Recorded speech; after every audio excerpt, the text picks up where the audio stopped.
आप देख रहे हैं समाचार एजेंसी ऑफ इंडिया में साइन न्यूज।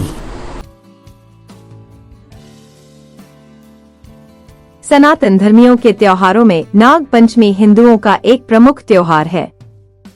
हिंदू पंचांग के अनुसार सावन माह की शुक्ल पक्ष के पंचमी को नाग पंचमी के रूप में मनाया जाता है। इस दिन नाग देवता या सर्प की पूजा की जाती है और उन्हें दूध से स्नान कराया जाता है।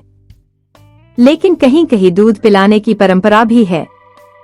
कहा जाता है कि नाग को दूध नहीं पिलाना चाहिए, उन्हें दूध पिलाने से पाचन नहीं हो पाने या प्रत्युर्जता से उनकी मृत्यु हो जाती है। शास्त्रों में नागों को दूध पिलाने को नहीं बल्कि दूध से स्नान कराने को कहा गया है। इस दिन नवनाग की पूजा की जाती है। नागपंचमी पर वाराणसी अर्थात काशी में नाग कुआं नामक स्थान पर बहुत बड़ा मेला लगता है। किंवदंती है कि इस स्थान पर तक्षक गरुड़ जी के भय से बालक रूप में काशी संस्कृत की शिक्षा लेने हेतु आए, परंतु गुरु पत्नी के सखियों से तक्षक रूपी बालक के बारे में बतलाने के कारण गरुड़ जी को इसकी जानकारी हो गई और उन्होंने तक्षक पर हमला कर दिया। परंतु अपने गुरु जी के प्रभाव से गरुड़ जी ने तक्षक नाग को अभय दान कर दिया। उसी समय से यहाँ नाग पंचमी के दिन से यहाँ नाग पूजा की जाती है। इसके साथ ही यह मान्यता है कि जो भी नाग पंचमी के दिन यहाँ पूजा अर्चना कर नाग कुआं का दर्शन करता है, उसकी जन्म कुंडली के सर्प दोष का निवारण हो जाता है। नाग पंचमी के ही दिन अनेकों गांव व कस्बों में कुश्ती का आयोजन होता है, जिसमें आसपास के पहलवान भाग लेते हैं। गाय, बैल आदि पशुओं को इस दिन नदी, तालाब में ले जाकर नहलाया जाता है। हिंदू संस्कृति ने पशु पक्षी, वृक्ष वनस्पति सबके साथ आत्मीय संबंध जोड़ने का प्रयत्न किया है। हिंदू धर्म में गाय की पूजा होती है। अनेक सनातनी बहनें कोकिला व्रत करती हैं। कोयल के दर्शन हो अथवा उसका स्वर कान पर पड़े तब ही भोजन लेना, ऐसा यह व्रत है। हमारे यहाँ वृषभोत्सव के दिन बैल का पूजन किया जाता है। वट सावित्री जैसे व्रत में बरगद की पूजा होती है, परंतु नाग पंचमी जैसे दिन नाग का पूजन जब हम करते हैं, तब तो सनातन संस्कृति की विशिष्टता पराकाष्ठा पर पहुँच जाती है।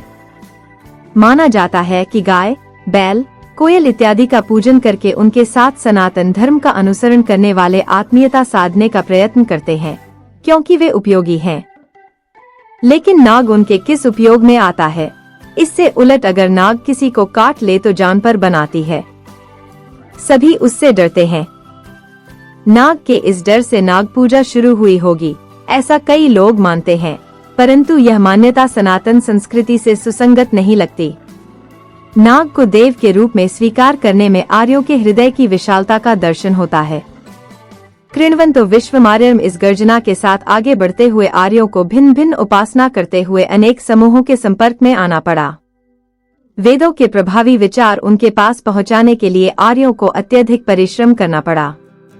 विभिन्न समूहों को उपासना विधि में रहे फर्क के कारण होने वाले विवाद को यदि निकाल दिया जाए तो मानव मात्र वेदों के तेजस्वी और भव्य विचारों को स्वीकार करेगा।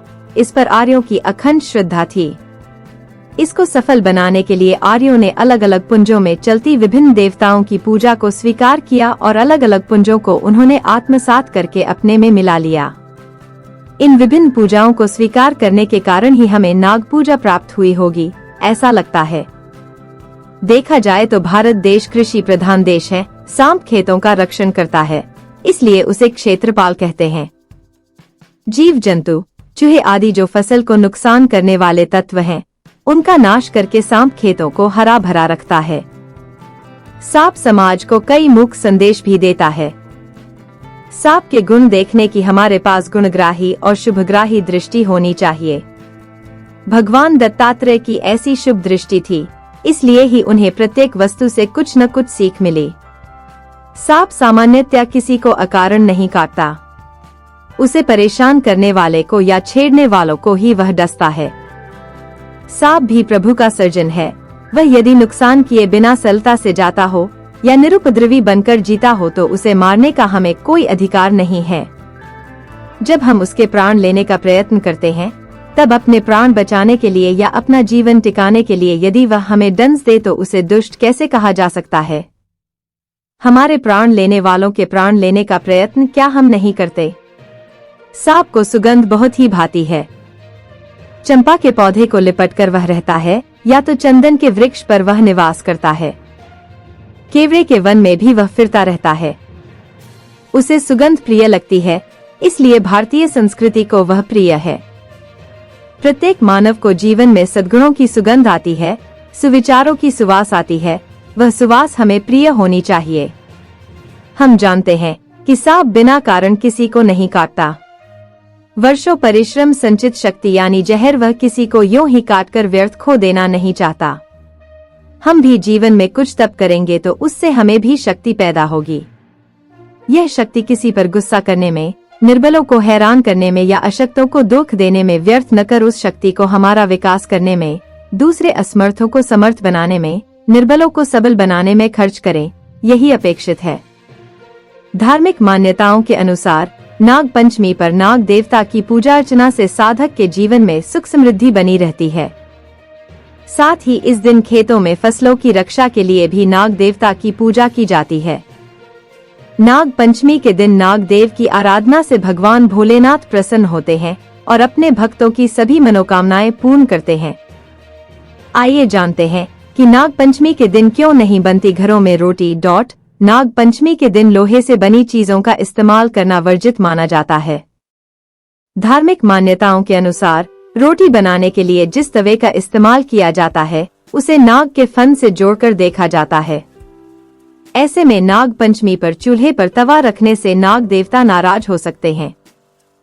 साथ ही तवे को राहु के प्रतीक के रूप में भी देखा जाता है और नाग पंचमी पर इसके इस्तेमाल से कुंडली में राहु ग्रह का प्रभाव बढ़ सकता है।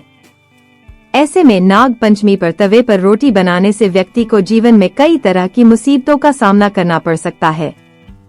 आइए अब जानते हैं सर्पमणि के बारे में। इस तरह की मान्यता भी है कि कुछ दैवीय सांपों के मस्तिष्क पर मणि होती है। मणि अमूल्य होती है। हमें भी जीवन में अमूल्य वस्तुओं को, बातों को मस्तिष्क पर चढ़ाना चाहिए। समाज के मुकुटमणि जैसे महापुरुषों का स्थान हमारे मस्तिष्क पर होना चाहिए। हमें प्रेम से उनकी पालकी उठानी चाहिए और उनके विचारों के अनुसार हमारे जीवन का निर्माण करने का अहर्निश प्रयत्न करना चाहिए।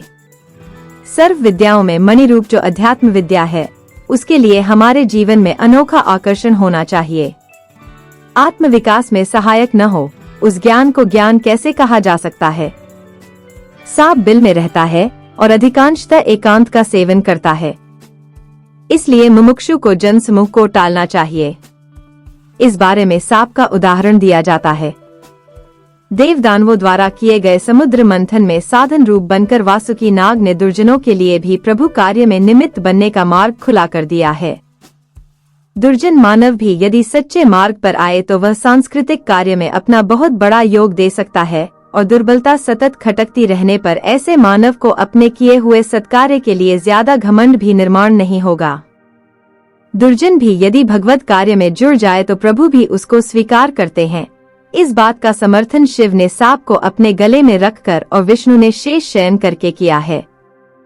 समग्र सृष्टि के हित के लिए बरसते बरसात के कारण निर्वासित हुआ सांप जब हमारे घर में अतिथि बनकर आता है, तब उसे आश्रय देकर कृतज्ञ बुद्धि से उसका पूजन करना हमारा कर्तव्य हो जाता है। इस तरह नाग पंचमी का उत्सव श्रावण महीने में ही रखकर हमारे ऋषियों ने बहुत ही औचित्य दिखाया है। हिंदू पंचांग के अनुसार हर वर्ष श्रावण माह के शुक्ल पक्ष की पंचमी तिथि को नाग पंचमी का पर्व मनाया जाता है। शास्त्रों में पंचमी तिथि के स्वामी नाग देवता माने गए हैं। नाग पंचमी के दिन नागों की पूजा और व्रत रखने से काल सर्प दोष से मुक्ति मिलती है और भय दूर होता है। इस वर्ष नाग पंचमी के दिन कई तरह के दुर्लभ योग बन रहे हैं। जानकार विद्वानों के अनुसार इस बार नाग पंचमी पर 5 तरह के दुर्लभ संयोग बनने जा रहे हैं। नाग पंचमी के दिन सुख वैभव प्रदान करने वाले ग्रह शुक्र ग्रह और बुधदेव मिलकर लक्ष्मी नारायण योग बनाएंगे। इसके अलावा नाग पंचमी पर शनिदेव अपनी मूल त्रिकोण राशि कुंभ में रहते हुए शश राजयोग का निर्माण करेंगे। चंद्रदेव कन्या राशि में होंगे और राहु के साथ समसप्तक योग का निर्माण करेंगे। ग्रहों के अलावा नाग पंचमी पर शुभ और सिद्ध योग भी बनेगा। नाग पंचमी पर एक साथ कई तरह के योग बनने के कारण इसका प्रभाव सभी राशियों के जातकों पर पड़ेगा, जिसमें से कुछ राशि के लोगों के लिए नाग पंचमी का त्योहार बहुत ही शुभ और तरक्की दिलाने वाला होगा। आइए जानते हैं किन किन राशि वालों को इस बार नागपंचमी रहने वाली है भाग्यशाली। मेष राशि के जातकों के लिए नाग पंचमी के दिन 5 तरह के राजयोग का बनना बहुत ही शुभ फलदायी साबित हो सकता है। भाग्य का अच्छा साब आपको मिलेगा। आपकी आय में जबरदस्त इजाफा देखने को मिल सकता है। बिगड़े काम जल्द ही पूरे होंगे। नौकरी पेशा जातकों को कोई नई जिम्मेदारी मिल सकती है। भाग्य का अच्छा साथ आपको मिल सकता है। नई योजनाओं में आपको अच्छी सफलता और अनुभव का लाभ आपको मिलेगा। सभी तरह की इच्छाएं पूरी होंगी और समाज में मान सम्मान की प्राप्ति होगी।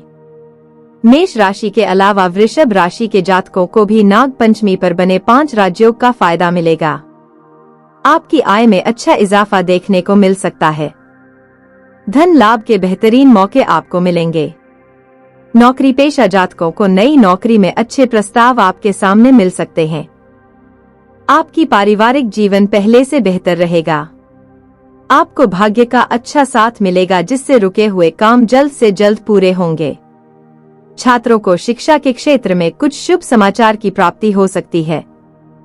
सिंह राशि के जातकों के लिए नाग पंचमी पर बना दुर्लभ और शुभ योग बहुत ही फलदायी साबित हो सकता है। आपकी लोकप्रियता में अच्छा खासा इजाफा देखने को मिल सकता है। नौकरी पेशा जातकों को मेहनत का फल मिलेगा और आय में 2 गुने से ज्यादा वृद्धि देखने को मिल सकती है। जो जातक किसी व्यापार से संबंधित हैं, उनको कोई अच्छी डील हासिल हो सकती है जो आने वाले दिनों में बहुत ही लाभ दिलाएगा। अगर आप नाग देवता की कृपा चाहते हो तो कमेंट बॉक्स में जय नाग देवता लिखना न भूलिए। यहाँ बताए गए उपाय, लाभ, सलाह और कथन आदि सिर्फ मान्यता और जानकारियों पर आधारित हैं। यहाँ यह बताना जरूरी है कि किसी भी मान्यता या जानकारी की समाचार एजेंसी ऑफ इंडिया के द्वारा पुष्टि नहीं की जाती है। यहाँ दी गई जानकारी में निहित जानकारी विभिन्न माध्यमों, ज्योतिषियों, पंचांग, प्रवचनों, मान्यताओं, धर्म ग्रंथों, दंतकथाओं, किंवदंतियों आदि से संग्रहित की गई है। आपसे अनुरोध है कि लेख को अंतिम सत्य अथवा दावा न माने एवं अपने विवेक का उपयोग करें। समाचार एजेंसी ऑफ इंडिया पूरी तरह से अंधविश्वास के खिलाफ है। किसी भी जानकारी या मान्यता को अमल में लाने से पहले संबंधित विशेषज्ञ से सलाह लें।